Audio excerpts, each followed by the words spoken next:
Isso é um negócio importante, a gente precisa estudar essas coisas aí para ver o que teria acontecido. Vamos ver esses resultados de uma forma mais específica. Agora, estamos e entramos na área da acomodação. Então, para onde foi toda a água do dilúvio? Está aí fora. Quem quiser tomar um banho na água do dilúvio, amanhã passe ali na praia, dê um mergulho, você fala para casa e fala, olha, a conferência foi 10, eu até tomei banho na água do dilúvio. Pode chegar lá e contar, pessoal, porque é verdade. É a aguinha do dilúvio que está aí fora, perto da gente. Vamos dar uma olhadinha hoje. Já mencionei aspectos geográficos, o quê? O Grand Canyon, um deles. Outro, as montanhas rochosas, tudo isso aí resultado. Estratigrafia, tudo isso o quê? Resultado.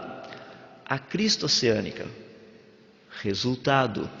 Todas essas coisas são resultados que nós vemos hoje do que aconteceu lá atrás. Mas tem alguns resultados que não são vistos assim facilmente. Por exemplo, as iedomas. As iedomas são umas coisas meio estranhas que você encontra muito na Sibéria. Você tem solo, você tem gelo, daí tem solo de novo em cima, daí tem gelo em cima disso. Olha que você vai perfurando. Já imaginou encontrar gelo embaixo da terra? É muito esquisito isso daí. Aqui tem alguns exemplos. Aquele cara que está mexendo ali, aquela iedoma que está ali embaixo, onde ele está perto, aquilo é um negocinho de gelo e ela foi causada por vento e neve. Como explicar um negócio desse? A teoria do dilúvio nos explica isso aí. Uma outra coisa que é muito interessante é a formação das rochas calcárias. Sempre foi um problema sério para o pessoal. O pessoal da química, eu estou dando uma deixa para vocês, coloquei umas equaçõezinhas ali, porque tem muita gente triste, né? O pessoal da química vem para cá e fala, só ouvi de H2O, H2O. Então mudei um pouquinho, tem um pouquinho mais, olha, CaCO3, tem o CaL2SO8. Então tem umas coisinhas mais interessantes aí para você poder trabalhar também. Da onde teria vindo essa formação desse tipo de rocha?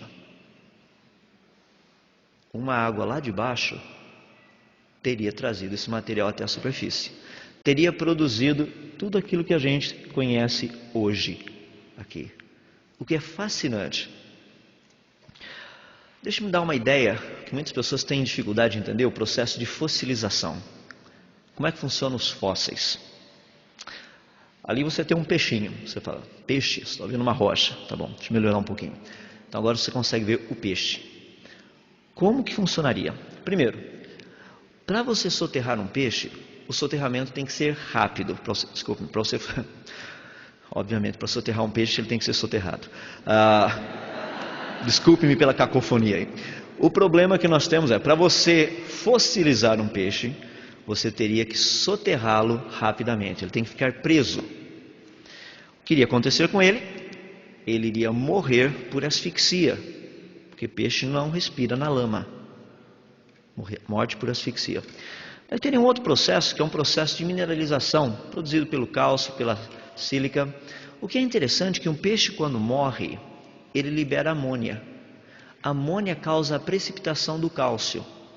O pessoal da química conhece bem esse negócio, o pessoal da geologia também trabalha com esse negócio. Sabe o que é fascinante?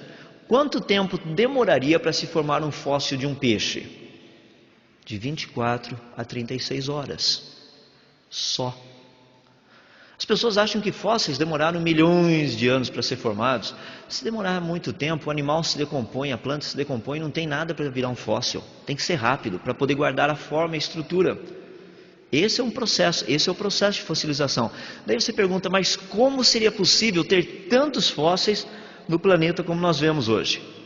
A quantidade é muito grande. Eu concordo que a quantidade é muito grande. A única maneira de explicar isso é o que o pessoal geralmente trata e fala, só poderia ser um dilúvio. E muitos dos evolucionistas hoje acreditam em vários dilúvios locais.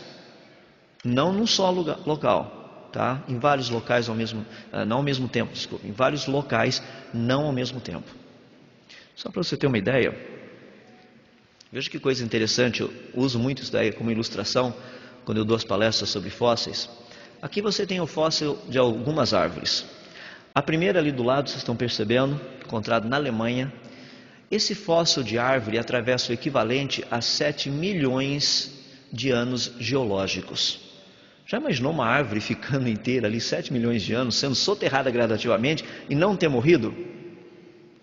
Eu ia ficar sentado igual o Lhama ali fora hoje à tarde, olhando essa árvore ser soterrada. É impossível um negócio desse.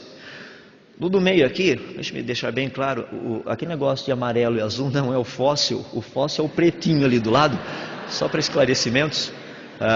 Ele está fossilizando, mas não chegou lá ainda. É que às vezes a gente fica petrificado quando a gente vê um fóssil desse jeito, é o que aconteceu com aquele pesquisador. Essa árvore na Austrália, praticamente, ela tem mais de 5 milhões de anos geológicos. É o nível de camadas que ela atravessa. Essa outra aqui, que é da Alemanha, que é muito interessante, ela está fossilizada de ponta cabeça, as raízes para cima e as folhas para baixo. Nós podemos ver claramente uma prova da evolução, que as árvores no passado elas tinham as raízes para cima e as folhas para baixo. Com o passar do tempo elas foram mudando até chegar na posição certa. Todo esse processo de fossilização implica em algo que aconteceu muito rapidamente. Formação de camadas num período muito curto de tempo, nada de milhões de anos, como a gente vê nas muitas propostas por aí. O que nós encontraríamos, portanto, num mundo que tivesse sido totalmente submergido pela água? Toneladas de fósseis. Uma das maiores provas do dilúvio é o fóssil. A quantidade de fósseis são uma prova da dimensão desse negócio. Só por curiosidade, 75% de todos os fósseis encontrados são de animais e plantas conhecidos hoje. Só 25% é de coisas que a gente não conhece ainda. Aos poucos a gente está descobrindo que alguns existem e estão vivos por aí ainda. Tem alguns que a gente não sabe. Mas 75% praticamente é de coisa conhecida. Fóssil de camelo, fóssil de cavalo, fóssil de jacaré, fósseis de ser humano, toda essa turminha aí. Mas o problema que nós encontramos maior nisso é o problema da coluna geológica. Porque quando nós olhamos a coluna geológica, estudamos a coluna geológica, as pessoas falam, esse é um negócio de milhões de anos. Isso daí aconteceu em várias épocas geológicas. Essa é a proposta. Se bem que a coluna geológica não apareça completa em nenhum lugar do planeta, aonde ela aparece, mais de 50% das camadas estão faltando, e apenas de 15 a 20% de toda a superfície do planeta Terra, aonde ela aparece, só tem 1/3 das camadas na ordem certa, do jeito que a gente vê no livro. É um pequeno probleminha esse. Agora, vê que coisa interessante. Tem uma equipe da Universidade de Cornell nos Estados Unidos, e alguns de vocês já me ouviram falando sobre isso. Eles desenvolveram um trabalho muito interessante, o trabalho do Dr. Leonard Brand. Ele pegou praticamente 2 galões de água, interligou esses galões com um cano. Num dos galões ele colocou água, no outro galão ele colocou apenas tipos diferentes de solo, areia, esse tipo de coisa. E o que ele fez foi produzir um tipo de movimento de uma balança. A ideia era simular o que teria acontecido durante o dilúvio de Gênesis, assumindo-se maré alta e maré baixa por um período de aproximadamente 330 dias. Essa foi a proposta. A experiência que ele fez foi um negócio interessante. Ele colocou e começou a mexer esse negócio. Resultado: estratigrafia. A mesma formação de camadas que a gente está habituado a ver aí fora.